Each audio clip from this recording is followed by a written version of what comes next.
Assalamualaikum warahmatullahi wabarakatuh. Kami dari kelompok 5 yang beranggota Muhammad Syamsuddiyar NPM 008, Qori Rota'ain NPM 017, dan Muhammad Nur Alifi NPM 121 akan mempresentasikan mengenai fungsi pemantauan, pengawasan, dan penilaian.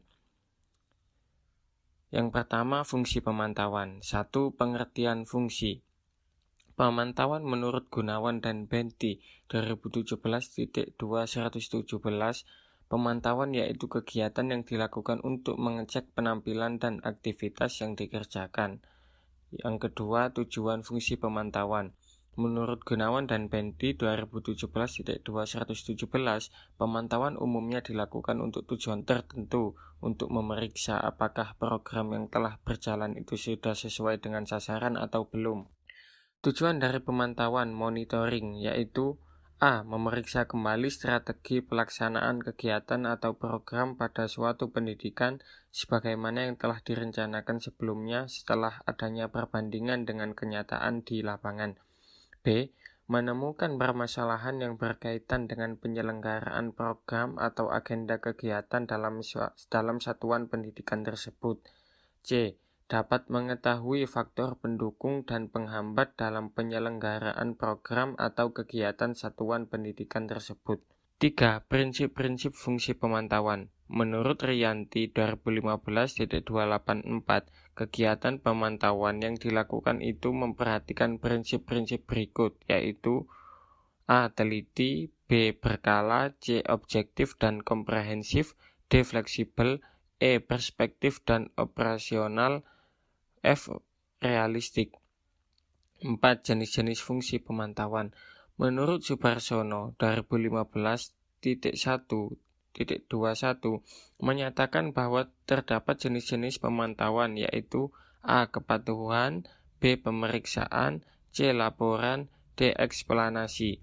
Yang kelima, langkah-langkah fungsi pemantauan menurut Gunawan dan Benti 2017.2.118. Langkah pelaksanaan pemantauan dapat dilakukan melalui dua cara, yaitu A. Pemantauan secara langsung, yaitu pemantauan yang dilakukan dengan cara mengunjungi lokasi proyek atau lokasi orang melaksanakan suatu pekerjaan. B. Pemantauan secara tidak langsung, yaitu cara dengan menghendaki petugas monitoring tidak perlu terjun langsung ke lokasi, tetapi penggalian data dilakukan dengan cara mengirim seperangkat daftar isian untuk diisi oleh orang lain di lokasi penelitian. Sekian dari saya, yang selanjutnya akan dilanjutkan oleh rekan yang lain. Baik, kemudian ada fungsi penilaian. Yang pertama, pengertian fungsi penilaian. Menurut Siagan dalam Gunawan dan Benti tahun 2017.219 menyatakan, penilaian atau evaluating menunjukkan kesenjangan antara hasil pelaksanaan yang sesungguhnya dengan hasil yang harus dicapai. Yang kedua, tujuan fungsi penilaian. Menurut Crawford dalam Gunawan dan Benti tahun 2017.219 berpendapat bahwa tujuan dan fungsi penilaian atau evaluasi adalah yang A. Untuk mengetahui tujuan-tujuan yang telah ditetapkan dalam kegiatan. Yang B. Untuk memberikan objektivitas pengamatan terhadap pelaksanaan kegiatan. Yang C. Untuk mengetahui kemampuan bekerja dan menentukan kelayakan. Dan D. Untuk memberikan umpan balik bagi kegiatan yang dilakukan. Ketiga, prinsip fungsi penilaian. Menurut Siagan dalam Gunawan dan Benti tahun 2017.220 menyatakan bahwa prinsip-prinsip yang harus diperhatikan kepala sekolah sebagai manajer pendidikan dalam melakukan penilaian adalah A. Penilaian ditujukan kepada satu fase tertentu dalam satu proses setelah fase itu seluruhnya selesai dikerjakan. Yang B. Penilaian bersifat korektif, yaitu penilaian yang bertujuan untuk mengoreksi tindakan yang dilakukan. Yang C. Penilaian bersifat preskriptif, yaitu sesuatu yang bersifat mengobati setelah dimulainya penelitian. Kemudian ditemukan kelemahan-kelemahan yang terdapat pada sistem pelaksanaan dalam fase sebelumnya. Kemudian kelemahan tersebut dibenahi. Yang keempat, jenis-jenis fungsi penilaian. Menurut Scriven dalam Gunawan dan Benti tahun 2017.220 ada dua, yaitu A. Penilaian formatif. Penilaian ini dilaksanakan selama program belajar untuk memberi informasi kepada pemimpin program untuk perbaikan program. Yang B. Penilaian sumatif. Penilaian ini dilaksanakan pada akhir program untuk memberi informasi. Yang kelima, langkah-langkah fungsi penilaian. Menurut Anas dan Daryanto tahun 2001 B2, 1 mengatakan bahwa terdapat langkah-langkah penilaian yaitu A. Penyusunan rencana evaluasi. Terdapat 6 kegiatan dalam perencanaan evaluasi hasil belajar yaitu yang pertama, merumuskan tujuan dilaksanakannya evaluasi. Yang kedua, menetapkan aspek-aspek yang akan dievaluasi. Yang ketiga, memilih dan menentukan teknik yang akan digunakan. Yang keempat, menyusun alat-alat pengukur yang akan digunakan dalam pengukuran dan penilaian hasil belajar. Yang kelima, menentukan tolak ukur, norma, atau kriteria yang akan dijadikan patokan. Yang keenam, menentukan frekuensi dari kegiatan evaluasi hasil belajar. Kemudian B, menghimpun data. Dari kegiatan menghimpun data adalah pengukuran untuk merumuskan tentang tugas kita sebagai pengajar dan merumuskan tujuan yang harus kita capai setelah dianalisis. Yang C, melakukan verifikasi data. Setelah data itu berhasil dihimpun, maka langkah selanjutnya adalah penyaringan data atau dikenal dengan verifikasi, dengan tujuan memisahkan data yang dapat memperjelas gambaran yang akan diperoleh mengenai individu atau kelompok yang sedang dievaluasi, dan data yang akan mengaburkan gambaran yang akan diperoleh apabila data itu ikut serta diolah.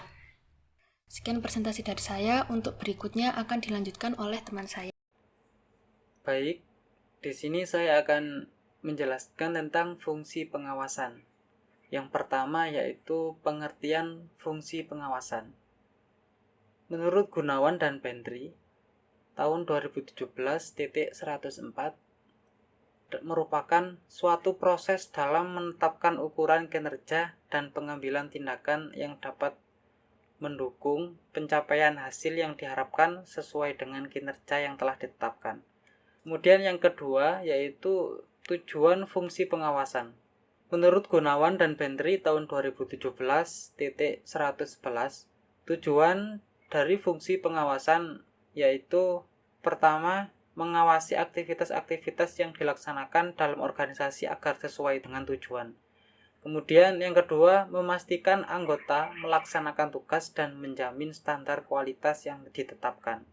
Yang ketiga, yaitu mengumpulkan informasi yang akurat. Yang keempat, mencegah terulangnya kembali segala ketidaktepatan dan kesalahan.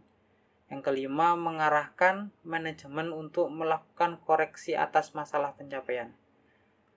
Kemudian yang ketiga, yaitu prinsip dan fungsi pengawasan.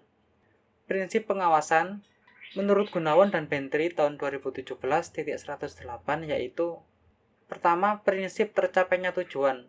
Kemudian prinsip efisiensi, prinsip tanggung jawab, prinsip pengendalian terhadap masa depan, prinsip pengendalian langsung, prinsip refleksi pengawasan, prinsip penyesuaian dengan organisasi, prinsip pengendalian individual, prinsip standar, prinsip pengawasan terhadap strategis, prinsip perkecualian, prinsip pengendalian fleksibel, prinsip peninjauan kembali, prinsip tindakan.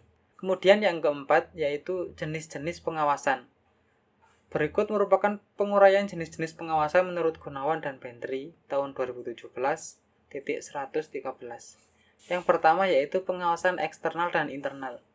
Pengawasan eksternal atau pengawasan dari luar yaitu pengawasan yang menjadi subjek merupakan pihak dari luar atau dari luar organisasi objek yang diawasi. Kemudian pengawasan internal merupakan pengawasan dilakukan dari dalam organisasi yang bersangkutan. Yang kedua yaitu pengawasan preventif, represif, dan umum. Pengawasan preventif merupakan pengawasan yang dilakukan sebelum pelaksanaan kegiatan yang dilaksanakan. Kemudian pengawasan represif yaitu pengawasan yang dilakukan setelah pekerjaan atau kegiatan pelaksanaan. Kemudian pengawasan umum yaitu jenis pengawasan yang dilakukan oleh pemerintah terhadap segala kegiatan pemerintah daerah agar berjalan dengan baik. Yang ketiga yaitu pengawasan langsung dan pengawasan tidak langsung. Yang dimaksud dengan pengawasan langsung yaitu pengawasan yang dilakukan dengan cara mendatangi dan melakukan pemeriksaan di tempat. Kemudian pengawasan tidak langsung. Yang dimaksud dengan tidak langsung di sini merupakan pengawasan yang dilakukan tanpa mendatangi tempat pelaksanaan. Kemudian yang keempat yaitu pengawasan formal dan informal. Pengawasan formal merupakan pengawasan yang dilakukan oleh instansi atau pejabat yang berwenang, baik yang bersifat intern dan ekstern. Yang kemudian pengawasan informal yaitu pengawasan yang dilakukan oleh masyarakat, misalnya surat pengaduan masyarakat melalui media massa atau melalui Badan Perwakilan Rakyat.